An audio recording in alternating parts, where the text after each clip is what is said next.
미래산업과학고등학교 강성태 선생님께서 발표해 주시겠습니다. 네, 선생님 안녕하세요. 네, 안녕하세요. 네, 선생님 오늘 복장이 조금 특이하신데 의미가 있으신가요? 네. 어떠세요? 네.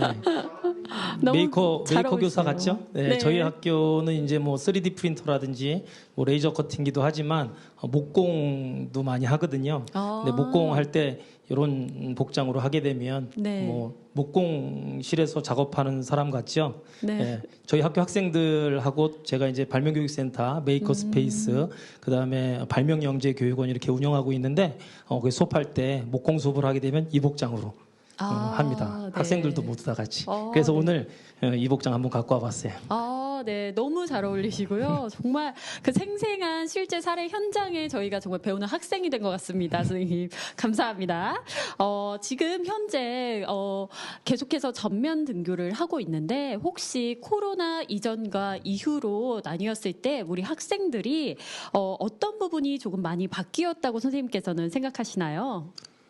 학생들이 바뀌었다기보다요. 선생님들이 좀 많이 바뀐 것 같아요. 네네. 학생들하고 소통할 때 그전에는 이제 대면에서 많이 했잖아요. 네네. 근데 이미 학생들은 많이 변했거든요. 그래서 아이들은 카카오톡이라든지 아니면 여러 가지 플랫폼을 통해서 온라인으로 많이 소통을 하고 있는데 선생님들이 거기에 익숙하지 않았던 것 같은데 이렇게 코로나19 상황이 되면서 선생님들이 학생들하고 소통을 할 때 어떻게 접근해야 될지에 대한 방법이 오프라인에서 이제 온라인 쪽으로 많이 개발되고 변하고 그러면서 학생들의 마음을 조금 더 읽을 수 있는 그런 방법들을 많이 개발하고 있다는 생각이 들어요.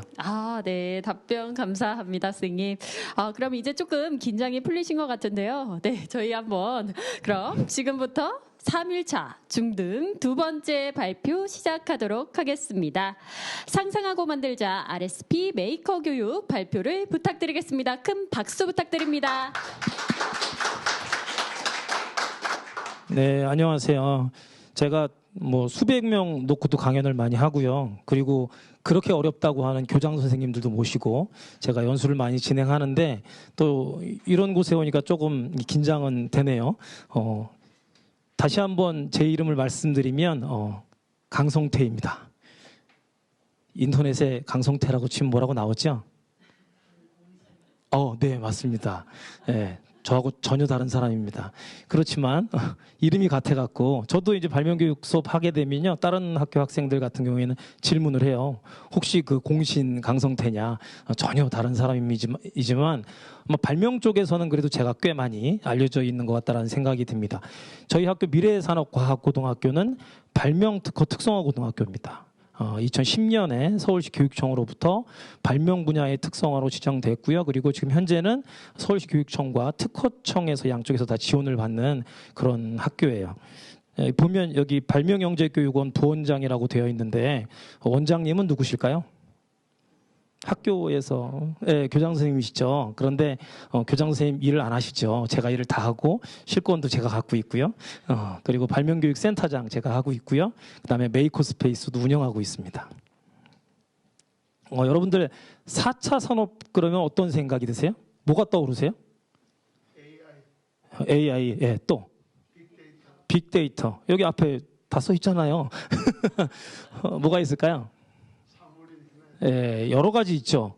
여러 가지 있는데 저는 아까도 말씀하셨지만 전 강연자께서도 말씀하셨지만 창의성 이거 4차 산업혁명 시대에 굉장히 중요하다고 하잖아요. 그리고 협업 능력 저도 이런 것들이 생각이 나거든요.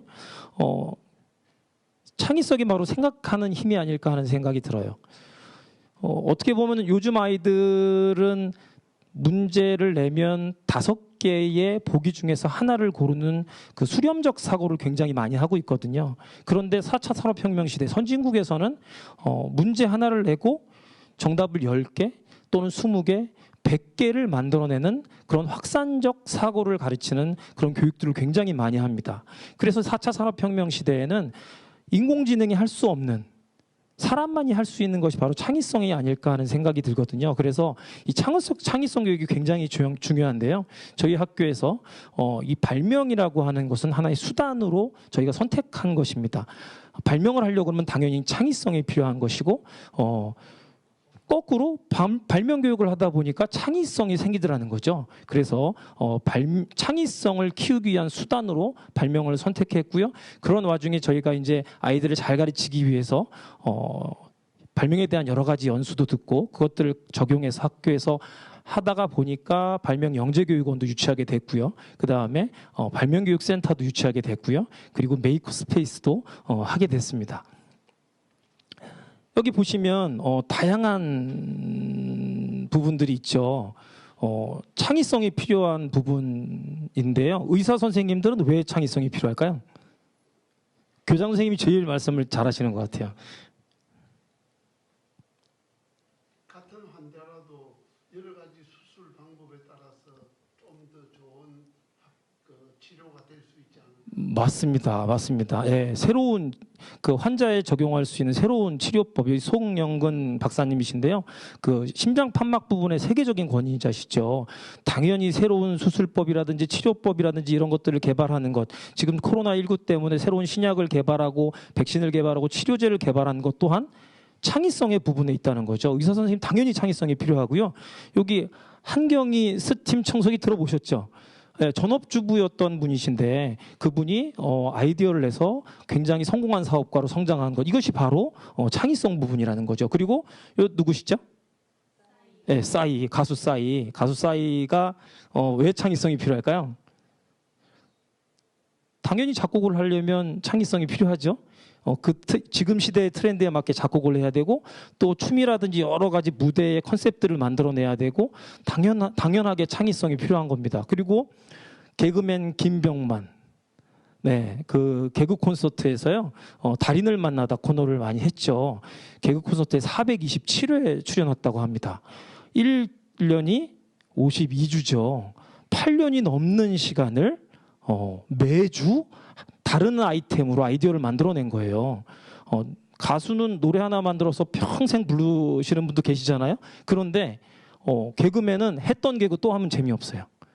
그러니까 매번 다른 소재를 만들어야 된다는 거 굉장한 겁니다. 그리고 정치인, 이제 요즘에 이제 다 내년에 선거니까 정치인들 많이 요즘 생각하고 있을 텐데 정치는 왜 창의성이 필요할까요? 국민들 어떻게 하면 좀 더 행복하고 잘 살게 하고 좀 안정되게 하고 편하게 행복하게 하느냐. 네, 그렇죠. 그래갖고 여러 가지 현안들을 해결해야 되고요. 그 다음에 그런 공약들을 어떻게 잘 전달할 수 있을까를 창의적으로 생각해내야 되는 거죠. 그러면 사실은 이 분야가 아니고요. 창의성은 모든 분야에서 필요한 겁니다. 그리고 창의성이 있는 아이들을 저희 학교가 발명학교가 되고 10년이 지났더니요. 창의성 있는 아이를 키워서 졸업을 했더니 이제 하나하나 결실이 맺어지기 시작했거든요. 이 창의성 교육을 했더니 애들이 에너지가 생겨요. 그러니까 어디 가든 무언가를 자꾸 꾸며요. 그래갖고 무언가를 하려고 그러고 어느 구석에서 자꾸 무슨 일을 만들어내고 있고 한 것들을 보면서 그 젊은 청년들의 에너지가 너무 고맙고 저희 학교에서 같이 공부해서 그렇게 키워냈다는 게 저로서는 너무 뿌듯한 그런 생각이 들더라고요. 그런데 저희가 이제 처음에 2010년 발명 학교가 되고 나서 선생님들이 특허청이나 한국발명진흥회 여러 개의 기관에서 발명 교육을 받고 그것들 가지고 아이들을 가르쳤는데요. 또 그리고 저희가 발명 학교가 되니까 중학교에서 좀 발명 좀 하는 아이들이 저희 학교로 다 왔어요. 그런데 1년이 지나고 나서 아이들한테 물어봤습니다. 야, 발명 수업 어때? 그랬더니 아이들이 뭐라 그러냐면 모든 과목 중에 가장 재미없는 과목이래요. 아니 왜? 근데 이유를 찾아봤더니 너무 당연했더라고요. 중학교에서 한 1년에 한 2-3건 정도의 아이디어를 내서 발명대회에 나가서 상 좀 탔던 애들인데 저희 학교 왔더니 일주일에 2-3건의 아이디어를 내래요. 1년에 100건 이상의 아이디어를 내라고 하는 거죠. 애들 미치겠죠. 아이디어가 고갈되고요. 뭐 할 수가 없는 거죠. 그리고 또 더 웃긴 건 뭐냐면 저희는 이제 가서 배웠더니 발명이라는 건 신규성, 새로워야 되고 뭐 창의성도 있어야 되고 그다음에 뭐 진보성도 있어야 되고 경제성도 있어야 되고 실용성도 있어야 되고 막 그러는데 아이들이 낸 아이디어가 굉장히 수준이 높을까요? 그렇지 않다는 거예요. 별로 수준이 높지 않거든요. 그렇게 되니까 선생님들이 야 이거 저기 인터넷에 내 땡땡에다가 두 글자만 쳐도 나오는 거야. 야 이걸 야 너 같으면 이거 쓰겠니? 그러면서 계속 아이들의 아이디어의 수준을 비판하고 혼내고 하다 보니까 아이들이 자신감이 떨어지는 거죠. 재미가 없어요. 제가 생각해도 재미없었을 것 같아요. 그래서 선생님들이 고민하기 시작했습니다. 어떻게 하면 아이들이 쉽고 재미있게 발명에 접근할 수 있을까? 그러면서 저희가 RSP라고 하는 것들을 설계하기 시작했어요. 그리고 보다 쉽게 어떤 식이냐면요. 수업 시간에 주제를 주거나 문제 상황을 주고 그 시간 내에 해결했으면 그게 인터넷에 있든 기존 물건들에 있든 그 아이 머릿속에서 그게 있는지 없는지 모르잖아요. 수업 시간 내에 그 문제를 해결하고 주제에 대해서 해결을 했으면 칭찬해 주자. 그러면서 그러니까 아이들이 조금씩 자신감이 생기면서 발표도 하고 아이디어를 점점 많이 내게 되더라고요. 그래서 저희가 발견했던 건 뭐냐면요. 처음에 애들이 이렇게 수준이 높아지는 이렇게 좋은 수준의 아이디어가 잘 안 나오는데 갑자기 아이들마다 조금의 차이는 있을지 모르겠지만 짧게는 2, 3개월, 길게는 1년 정도만 열심히 수업을 했더니 그때부터 좋은 아이디어들이 폭발적으로 나오기 시작하더라고요. 그래서 이 생각의 힘, 창의성에는 숙려 기간이 필요하다. 그래서 저희는 이걸 참을성 기간이라고 해요. 아이들도 참아야 되고 선생님들도 참아야 되고. 자, 문제 하나 내겠습니다. 선생님들 밑에 보고 딴짓 하실 시간이 없어요. 6일 팬티 한번 만들어 보세요. 머릿속으로 잠깐 한번 생각해 보세요. 6일 동안 입을 수 있는 팬티 6장이 아니라 한 장으로. 생각해 보셨어요? 자, 이겁니다. 어떻게 6일 팬티일까요? 자, 요렇게 하루, 요렇게 하루, 요렇게 하루. 자, 그럼 나머지 3일은? 그렇죠. 뒤집어서. 그렇게 해서 6일. 자, 이거 만들면 사시겠어요? 이거 실용성 있을까요? 경제성 있을까요? 별로 없을 것 같죠. 그렇죠? 재밌어서 기념 삼아 사시는 분들 아니면 거의 안 팔릴 것 같아요. 그런데 이거 문제 해결했잖아요. 그죠? 이런 생각하는 것도 기발하잖아요. 이런 것들을 칭찬해 주기 시작하는 거죠. 저희는 이런 발명을 뭐라고 그러냐면 그저 그런 발명이라고 합니다. 그래서 매 수업 시간마다 자 오늘 수준 높은 아이디어 생각나면 할 수 있지만 생각 안 나면 그저 그런 발명하는 거야. 그저 그런 발명 너무 심각하게 고민하지 마. 그러면서 수업을 시작합니다. 그리고 이걸 가르치는 선생님을 뭐라고 그러냐면 그저 그런 선생님이라고 합니다. 네.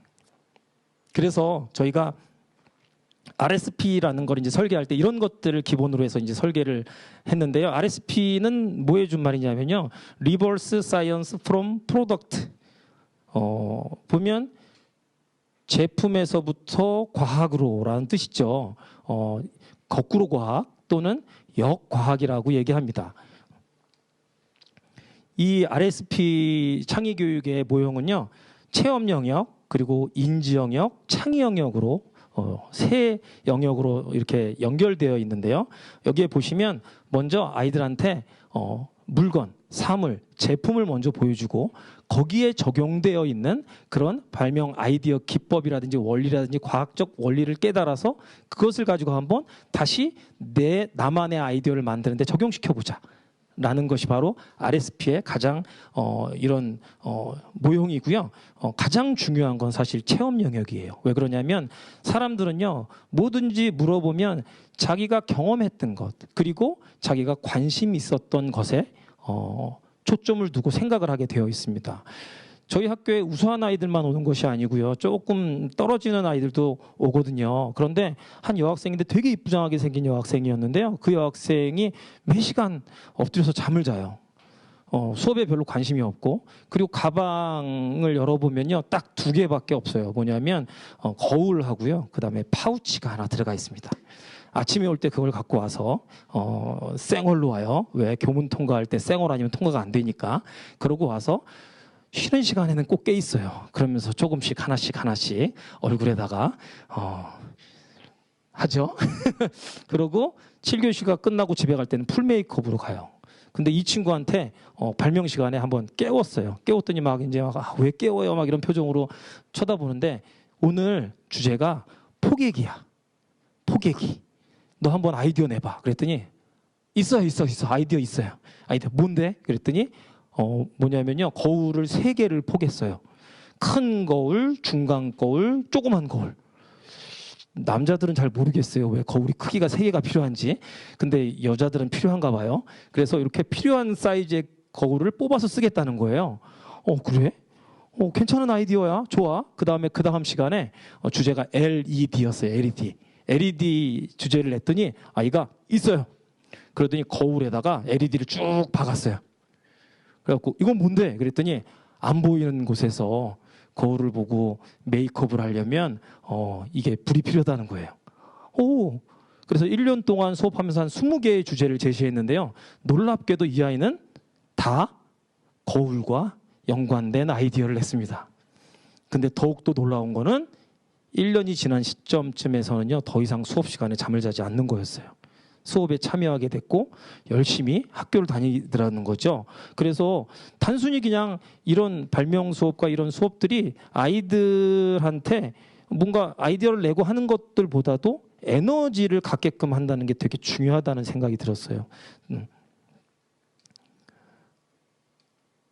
자, 이거 주제입니다. 첫 번째 이 체험 영역인데요. 자, 오늘의 주제가 뭔 것 같아요? 이 러시아 인형 마트리오시카라고 아시죠? 저 큰 인형을 반을 열면 저 중간 그 다음 게 들어가 있고 그걸 또 열면 더 작은 인형이 들어가 있고 또 열면 더 작은 인형이 들어가 있고 또 열면 더 작은 인형이 들어가 있어요. 여기와 관련되어 있는 영상이 있어요. 텔레비에 이렇게 찾아봤더니 이렇게 저기 외국인 며느리가 시어머니한테 이걸 선물을 했는데 이게 뭐야? 이 안에 선물이 있어? 하고 열었더니 또 있고 막 해갖고 시어머니가 막 화를 내는 장면이 있는데요. 그런 거 막 보여주고 아이들이 재밌어 하죠. 그러면서 자, 오늘의 주제는 이것과 연관된 것입니다. 라고 하죠. 오늘의 주제는 포개기입니다. 포개기를 가지고 한번 해볼까 해요. 자, 그래서 먼저 아이들이 체험을 하도록 유도를 합니다. 종이상자 접기 방법을 알려주고요. 그래서 아이들한테 큰 종이상자를 만들고 또 조금 작은 종이상자를 만들고 그리고 시간을 한 20분 주면요. 어떤 아이들은 한 5, 6개 만들고요. 어떤 애들은 2개도 못 만들어서 막 되게 힘들어해요. 그런데 이러면서 이 포개지는 원리를 스스로 한번 깨달아 보는 거죠. 그런 체험을 먼저 해봅니다. 그리고 자, 이거 뭐 같아요? 예, 칼이죠. 얘는요? 자, 저 칼은 어떻게 포개기가 적용되어 있죠? 지금 자세히 보면은 칼이 3개 들어가 있어요. 그죠? 작은 칼, 중간 칼, 큰 칼. 그러면 이 삼각대는 어떻게 포개기가 들어가 있을까요? 네, 발도 늘어났다 줄어들었다 하고 저 목도 늘어났다 줄어들었다 하죠. 자, 이거는 어떻게 포개기가 적용됐죠? 네, 의자와 테이블이 결합됐다가 빠졌다가 하죠. 떨어졌다가. 자, 얘는요? 예, 쓰레바지하고 빗자루하고 같이 돼 있죠. 얘는 캡슐 볼펜이라고 하는데요. 늘어났다 줄어들었다 하죠. 수납하기 좋게끔 만드는 거죠. 이것도 역시 하나씩 떼면 다른 색깔의 펜이 나오게 됩니다. 포개기의 가장 중요한 원리는 뭐예요? 이게 크기가 부피가 줄어들어서 수납하거나 이동할 때 용이하겠죠. 이런 거를요 이렇게 보여주는 게 아니고 저희는 한 100개를 보여줍니다. 수업 시간에. 그러면서 하나하나 어떤 포개기의 원리가 들어가 있는지를 하나씩 아이들도 찾아보고 발표하고 하면서 아이들이 저렇게 저런 물건에도 저런 포개기가 있었네. 그러고 아이디어를 한번 내봅시다 합니다. 이게 이제 저희 학교에서 만든 발명 아이디어 노트인데요. 이거예요. 저렇게 보면 첫 번째 칸, 메뉴의 첫 번째 칸이 발명의 계기, 동기가 됩니다. 그리고 두 번째, 세 번째 칸은 발명을 설명하는 거고요. 밑에는 발명의 결과와 효과를 하는데 글로 쓰는 게 아니고 그림으로 저 큰 네모칸에는 그림과 간단한 단어로 설명하고요. 그리고 요 그 네모칸 밑에 조그만 네모칸에는 서술형으로 그것을 설명하도록 이렇게 해서 4컷 만화라고 생각하시면 됩니다. 이거 보면요. 분류형 워터보틀인데요. 이게 어떻게 포개기의 원리가 적용되느냐. 첫 번째, 컵도 필요하고 물통도 필요한데 또 물통의 입구가 좁아갖고 청소하기도 힘들어. 이거 어떻게 해결해 볼까? 이거 여러분들 유명한 커피숍에 가면 다 팝니다, 지금. 근데 그냥 하나의 예시를 제가 갖고 온 거예요. 이거 어떻게 해결할까? 어떻게 해결했냐면요. 한 3분의 2 정도가 위에가 이렇게 돌려서 분리되는 거 있잖아요. 분리되면 그 위에 게 컵이 되죠. 컵을 해결했습니다. 그리고 닦을 때, 설거지할 때 분리되니까 넓게 되잖아요. 입구가. 그렇게 되니까 그리고 어떻게 보면 되게 길 수 있거든요. 텀블러가. 근데 긴 텀블러가 한 3분의 1로 분리가 되니까 안에까지 청소하기가 쉬워져요. 그리고 하나는 또 뭐가 있었냐면요. 안에 음료의 양이 얼마나 남았는지 확인하고 싶었던 것 같아요. 그래서 위에를 한 반투명 정도 되는 아크릴로 만들었더니 위에서 이렇게 보니까 음료가 얼마큼 남았는지도 확인이 되고 세 가지를 해결한 거죠. 이런 식으로 저희가 아이디어를 작성하게끔 합니다. 실제적으로는 저희가 이제 요 형식으로 하고 있어요. 이 형식으로 하고 있고요. 발명의 동기, 발명의 설명. 근데 아이디어가 두 가지라는 게 아니고 발명을 설명할 때 설명 1, 설명 2에서 하나의 아이디어 제품들을 자세히 설명해 주라는 거고 밑에는 발명의 결과와 효과. 그리고 뒤집으면 여기 보면 프론트, 그다음에 탑, 그다음에 사이드에서 이렇게 볼 수 있게끔 그림을 그려주고 여긴 전체적인 입체적인 그림을 그려주고 요 앞뒤 한 장을 가지고 저희는 발명대회에 참가하고요. 그리고 이걸로 특허 출원을 진행합니다. 그래서 저희는 매년 한 대한민국 학생 발명 전시회라고 제일 큰 발명 대회인데요. 거기에 뭐 500건에서 800건 정도를 출품을 하고 있고, 그래서 결과적으로 보면 요즘 거의 한 3년 동안은 매년 전국 1위 단체상을 받고 있고요. 그리고 상위권 상들도 굉장히 많이 받고 있습니다. 그리고 특허 출원할 때요, 뭐 이렇게 캐드나 뭐 이런 도면 컴퓨터로 그리지 않아도요, 요걸로 손으로 그리는 것도 다 인정해 주거든요. 그리고 중요한 거는 저희는 교육이지 산업용이 아니잖아요. 아이들을 성장시키는 데 목적이 있기 때문에 그냥 이 정도면 괜찮은 아이디어 같아. 그러면 특허 이제 분석을 좀 해갖고 비슷한 거 있으면 살짝 피해가기도 하고 해서 특허 출원을 진행하죠. 그러면 학생들이 직접 하는 전자출원 같은 경우에는 무료로 진행할 수가 있거든요. 그래서 그런 것들을 교육해서 1년에 뭐 한 저희 같은 경우에는 한 300~400건 이상은 특허 출원이 진행되는 것 같아요. 자, 공통점을 한번 찾아보세요.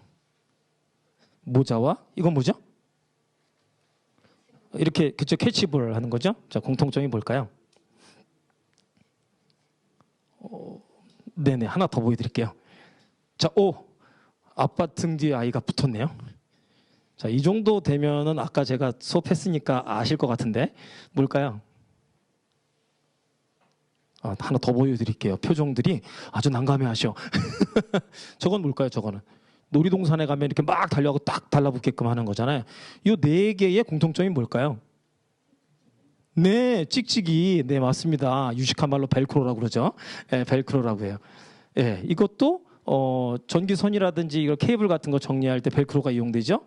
요거 여성용 구두라고 해야 되나요? 슬리퍼라고 해야 되나요? 여기에 이렇게 발볼이 다 틀릴 수 있으니까 찍찍이로 딱 맞을 수 있게끔. 네, 벨크로입니다. 네. 이런 주제들을 다양하게 아이들한테 제시를 하고요. 이런 식으로 발명 아이디어 노트를 작성하게 했는데요. 하다 보니까 아까 제가 4칸 사파라고 그랬잖아요. 4칸 사파라고 그랬는데 이거 아이들이 그림을 잘 못 그리더라고요. 어떻게 하면 아이들한테 좀 표현을 잘할 수 있게 고민을 했거든요. 그래서 저희가 발명 스케치북을 개발하게 됐습니다. 그래서 여기 보면요. 처음에 이렇게 선 그리는 것부터 시작해서 그 다음에 이렇게 도형을 그리게 하고 그 다음에 아까 했었던 옆에서 위에서 그런 거 앞에서 그리게끔 하고 각종 이제 입체들을 어떻게 그릴 것인가를 또 연습하게 하고요. 그래서 점점점 이제 고 난이도로 넘어가는 거죠. 이렇게 해서 도면까지 이제 그리는 방법까지 쭉 하고 뒤에 연습할 수 있는 것들을 주고요. 그리고 뒤쪽에는 한 30장 정도를 발명 이 노트를 만들어서 줬는데 중요한 건 수업 시간에 잘 활용하거든요. 이걸로 갖고 이제 아이들이 여기다 써갖고 바로 그 자리에서 서서 이렇게 발표를 합니다. 이렇게 발표를 하는데요. 아이들이 갖고 다니기가 좀 힘들잖아요. 스케치북이. 그래갖고 이거 좀 개선을 해야겠다. 그래서 아이들이 가지고 다니기 쉽게 노트로 만들었습니다. 노트로 만들어서 똑같이 앞에는 들어가 있는데 스케치북을 하나 더 줘요. 그래갖고 앞에 있는 그림 연습하는 거는 스케치북 가지고 하고 그 다음에 뒤쪽에는 이렇게 딱 노트 크기의 아이디어 노트를 넣어줬더니요. 이걸로 아이들이 아이디어 노트를 계속 작성하면서 쌓아가게 되면 이게 포트폴리오가 되고 그리고 나중에 아이디어가 잘 안 나오면 이거 가지고 한번 들여다보면 또 생각이 나고 한대요. 그래갖고 요거를 지금 잘 활용하고 있습니다. 저희가 이 RSP를 단순히 발명 아이디어 내는 데만 활용하지 않고요. 메이커 교육에도 활용을 했습니다. 그래서 플레이팅 도마 좋아하시죠? 이렇게 만드는 거 가끔 목공 공방에서 많이 하잖아요. 이렇게 모양을 정하고 자르고 연마하고 글씨 쓰고 오일 마무리하는 이 순서로 먼저 체험을 하죠. 이게 체험 활동 부분이 됩니다. 그리고 마찬가지로 이렇게 인터넷에서 다양한 도마의 기능들을 갖고 있는 것들을 이제 한번 분석을 해봐요. 첫 번째 도마는 자른 것들을 옆에다가 옮겨 놓을 수 있는 바구니가 있죠. 두 번째 도마는 칼갈이가 장착되어 있는 도마예요. 아이디어를 보면요, 대부분 포개기, 더하기가 굉장히 많습니다. 이거는 뭘까요? 다양한 도마를, 여러 개의 도마를 좀 쉽게 수납할 수 있게끔 만든 거고요. 저거 뭘까요? 저거 뭐 같으세요? 네, 저기에 저울이 들어가 있어요. 그래갖고 뭐 정교하게 무게를 재야 되는 경우들이 가끔 있잖아요. 네. 이것도 마찬가지 첫 번째하고 비슷하긴 한데 종류별로 이렇게 재료를 수납할 수 있게끔 했고요. 이거는 씻기, 세척하기 아주 좋게 들어가 있죠. 이렇게 다양한 도마의 형태를 확인하고 그 다음에 아이들한테 너희들만의 한번 아이디어를 도마에 넣어봐라. 그랬더니요. 수업 시간에 저렇게 그려보더라고요. 그래서 도마 뒷면에다가 가위, 그 다음에 집게, 젓가락, 칼을 수납할 수 있게끔 했고요. 저게 지금 다 막혀 있잖아요. 뭘로 막았냐면요. 자석을 이용해서 막았어요. 그 밑에다가 자석 하나 붙이고 위쪽에다가 나무 뒤에다가 자석을 붙여놨거든요. 그래갖고 고정될 수 있게끔 이러면서 다양하게 아이들이 메이커 수업을 단순히 만드는 거로 끝나는 것이 아니라 체험 활동을 한 다음에 거기에다가 아이디어를 한번 덧붙여보자 라는 수업으로 이제 발전하게 됐어요. 그래서 저런 아이디어를 가지고 아이들이 너희들 한번 동영상으로도 만들어보자. 그래갖고 한번 만들어 봤어요. 애들이 만들어서 발표한 겁니다.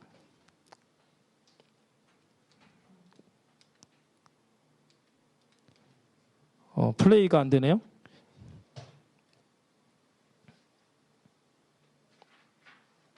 시청자 여러분 반갑습니다. 오늘의 홈쇼핑 상품은 쓱싹도마. 이 도마계의 혁신을 불러일으킬 가장 2019년 후반기 강력한 제품. 주방계의 혁신을 일으킨 제품입니다. 이름하여 쓱싹도마입니다. 오늘 제가 설명드릴 건 쓱싹도마인데요. 우리 주부님들 너무 고생합니다. 주방에서 음식 썰고 음식 썬 것도 이제 또 된 국이나 찌개에 담으려고 하면 어떻게 됩니까? 막 사방으로 떨어지고 튀고 막 썰어놨는데 담으려고 하니까 다 튀어요. 이 얼마나 고생이 많습니까? 그런 분들을 위해 특별히 출시된 이 쓱싹도마 그런 분들을 위해 특별히 출시된 이 쓱싹도마는 그런 주부님들의 고통과 걱정을 한 번에 덜어주는, 쓱싹 덜어주는 바로 쓱싹뜸입니다. 자, 보시죠. 우리 아버님들도 이 고생하는 이 와이프들한테 사주면, 아내분들한테 사주면 너무 좋습니다. 재밌죠? 예, 이렇게 해서 아이들이 조별로 이렇게 동영상도 만들어서 발표하고요. 다양하게 지금 활동, 이것들을 이제 응용하고 있는데요. 또 이 RSP를 이것뿐만이 아니라 보통 교과에도 한번 적용해 보자 했어요. 그래갖고 이 구조는 뭐냐면 제가 경험이 중요하다고 했잖아요. 이 경험들을 토대로 재구조화하는 거죠. 그 경험들을 잘 조합시켜서 한국 사회에는요 이런 거예요. 예전의 무덤들을 쭉 그 형태와 기능들을 시대별로 알려주는 거예요. 고인돌, 장군총, 전축분. 그리고 학생들한테 자 그러면 미래의 무덤은 어떤 형태와 어떤 기능을 가질지 한번 상상해보자. 그래서 그 수업 시간에 아이들이 다양한 무덤의 형태, 앞으로는 이렇게 될 것 같습니다. 이런 식으로 하면 좋을 것 같습니다라는 아이디어를 냅니다. 뭐 한국 사회 모든 분야를 뭐 RSP는 할 수 없지만 일부분 이런 식으로 접근을 하게 되면요, 아이들이 그냥 생각했을 때 암기 과목이라고 생각했을 텐데 중간 중간에 이런 것이 하나 들어가주면 되게 재미있고 윤활유가 되는 것 같아요. 그리고 국어 시간에 과자 같은 거 이름 지으는 것도 사실은 굉장히 창의성이 필요하잖아요. 그리고 과자들의 이름이 왜 저렇게 정해졌는지도 다 이유가 있겠죠. 그래서 여러 가지 과자들을 분석하면서 이건 왜 이름이 이걸까? 저건 왜 이름이 저걸까? 분석을 한 다음에 그 다음에 아이들한테 어떤 사물을 제시하고 야 이거 이름 한번 줘볼까? 해보는 거죠. 그리고 체육은요 각종 스포츠의 그런 경기 방식들을 하나씩 분석을 해서 아이들한테 팀별로 새로운 스포츠를 한번 만들어보자. 너희들이 룰을 한번 바꿔서 새로운 스포츠를 한번 만들어보자 하면서 접근할 수 있거든요. 저희 학교는 그래서 작년, 재작년에 선생님들이 총 60분 정도 되시는데 4그룹으로 쪼갰어요. 그래서 15명 해서 15명 선생님을 1박 2일에서 2박 3일 동안 호텔에서 좋은 밥 먹이면서 거기서 자기 교과의 RSP 콘텐츠를 만들도록 했어요. 먼저 이제 저희가 수업을 하죠. 수업을 하고 알려준 다음에 어떻게 하십시오 하고 마지막 날 각자 자기가 개발한 RSP 수업 모형을 발표를 합니다. 이제 2번 했고요. 2번 더 하면 전 교직원이 한 번씩 다 한 거죠. 그리고 교장 선생님께서 선언하셨어요. 내년부터는 연구 수업에서 RSP로 수업을 해라. 그리고 이것들을 하기 위해서 다양한 교구들이라든지 콘텐츠를 개발을 했는데요. 아까 보여드렸던 그 아이디어 스케치북과 노트도 있지만요. 이게 이겁니다. 아이디어 카드, RSP 카드인데요. 이거 뭐냐면 동전 복권 아시죠? 복권. 동전으로 긁는 거. 그렇게 되어 있어요. 그렇게 되어 있어서 첫 번째 칸을 긁으면 주제에 관련된 그림이 나옵니다. 그러면 아이들한테 야 긁어봐. 그거 주제가 뭐 같아?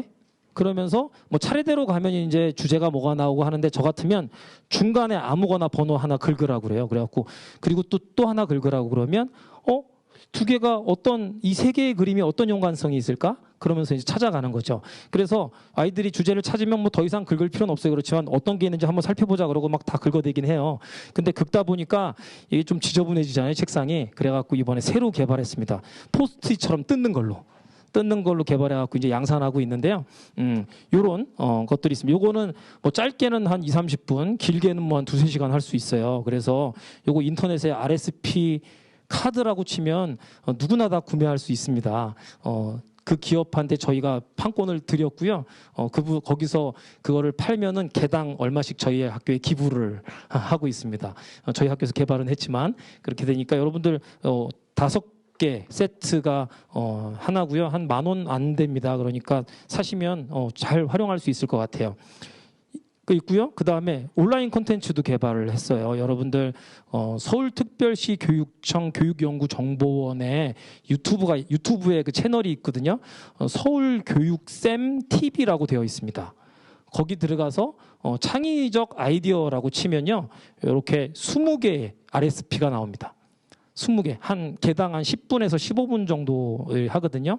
그러니까 온라인 콘텐츠예요. 학생들한테 아이디어 낼 때 좀 필요하겠다 싶으면 요거 하나 보여주고, 자, 이걸로 한번 아이디어 내봅시다 하면 한 2시간 정도에 충분히 모든 애들이 아이디어를 낼 수 있을 정도로 하나당 콘텐츠가 10분 정도니까요. 요게 제가 이제 QR코드 만들어 놨어요. 그래갖고 여기로 들어가면 20개가 쪼로록 보입니다. 또 거기 가면 또 다른 것도 많이 들어가 있어서 찾기 좀 어려울 수 있거든요. 그러니까 창의적 아이디어 라는 걸 찾으면 쉽게 찾을 수가 있어요. 잠깐 보겠습니다.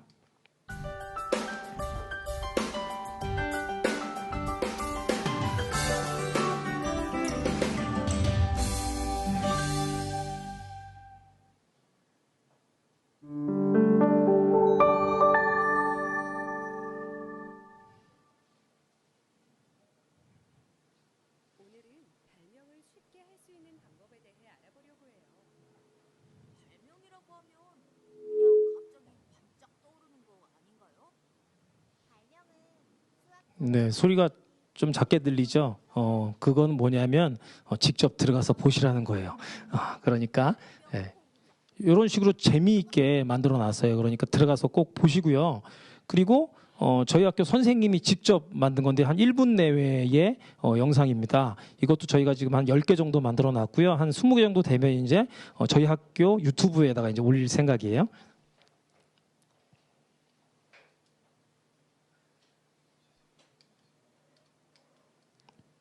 얘도 재생 좀 시켜주세요. 네.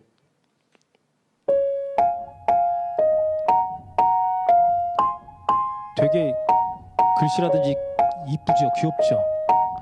저희 학교 선생님이 직접 그리신 거예요.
저 학생이 제가 얘기했던 그 포개 거울을 만든 친구인데요.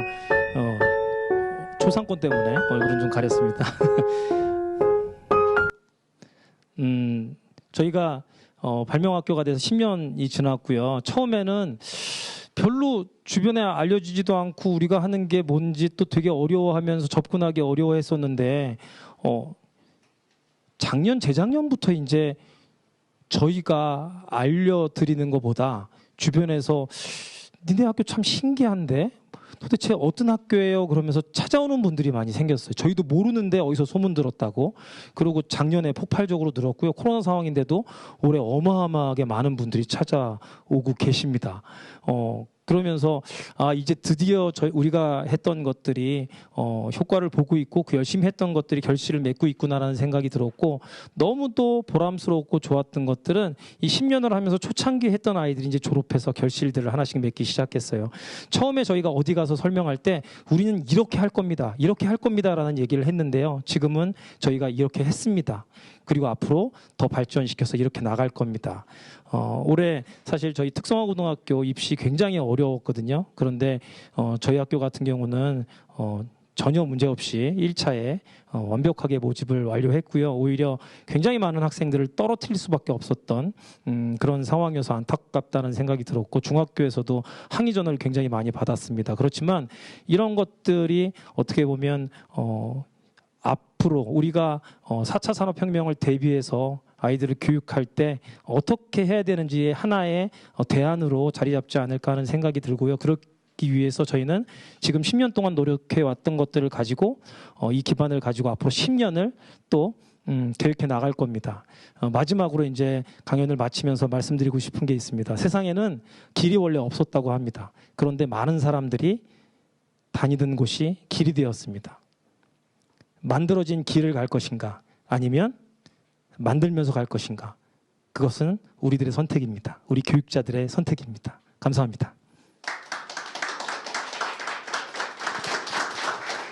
네, 선생님 멋진 발표 감사드립니다. 네, 그러면 혹시 강연과 관련해서 질문이 있으신 분들은 손을 들어주시면 저희 스텝이 마이크를 전달해 드리도록 하겠습니다. 네, 혹시 질문이 있으신가요? 네, 그러면 질문이 없는 관계로 제가 선생님께 질문을 드리도록 하겠습니다. 네, 제가 선생님 발표를 들으니까요, 학교 전체가 하나의 커다란 메이커 스페이스인 것 같다는 느낌이 들었거든요. 하루아침에 이렇게 구축되지는 않았을 것 같은데요. 이 메이커 스페이스를 처음 구축하시는 학교나 혹은 선생님들에게 특별히 해주실 수 있는 조언이 있으신가요? 제일 먼저는 장소가 중요한 것 같아요. 얼만큼 공간을 확보하느냐, 그리고 환기가 잘 돼야 돼요. 그러니까 무언가 만드는 작업을 하다 보면 먼지라든지 3D 프린터도 그렇고요. 그 다음에 레이저 커팅기도 그렇고 목공은 어마어마합니다, 먼지가. 그래서 환기에 대해서 먼저 신경을 쓰셔야 되고요. 그리고 그 공간이라고 하는 곳에 제일 중요한 건 아이들이 활동할 수 있는 그런 테이블, 의자, 그러면서 창의성이라고 하는 게 딱 앞보기 책상이 아니라 다양한 형태. 그래서 저희 학교는 학교 같지 않은 학교를 꾸미려고 굉장히 애를 쓰고 있거든요. 그래서 교실 하나는 그냥 저기 커피숍 하나를 들어갖고 왔으면 좋겠고, 또 교실 하나는 저기 PC방을 들여다 놨으면 좋겠고, 그런 식으로 구상을 하고 꾸미고 있는데요. 그런 것처럼 아이들이 그냥 자유롭고 편안하게 할 수 있는 공간을 만들어 놓고, 그 다음에 무엇을 할지를 결정을 하면, 기자재들, 이렇게 기계들 살 때 가격이 비싸잖아요. 그러니까 그 비싼 가격 샀는데 안 쓰게 되면 너무 아까우니까 먼저 무엇을 할지를 결정하면 차근차근 하나씩 준비하다 보면요, 교육이라는 게 하루아침에 끝나는 게 아니니까 그렇게 하고, 그 다음에 저희 학교 한번 방문하시면요, 제가 저희 학교 이렇게 보여드리면서 저희가 이런 생각으로 이렇게 구축을 했습니다 하면 생각나실 거예요. 우리는 어떻게 해야 되겠다. 그러면 도움이 되지 않을까 싶은 생각이 듭니다. 네, 답변 감사합니다. 선생님께서 말씀 중에 기자재가 비싸다고 하셨잖아요. 그러면 혹시 메이커 교육에 관심이 있으신 이런 학교나 혹은 선생님분들께서 이런 우수한 교육 프로그램이나 시설 혹은 기자재 등을 지원받을 수 있는 그런 방법은 있을까요? 저희 학교가 사실 외부에 많이 개방을 하거든요.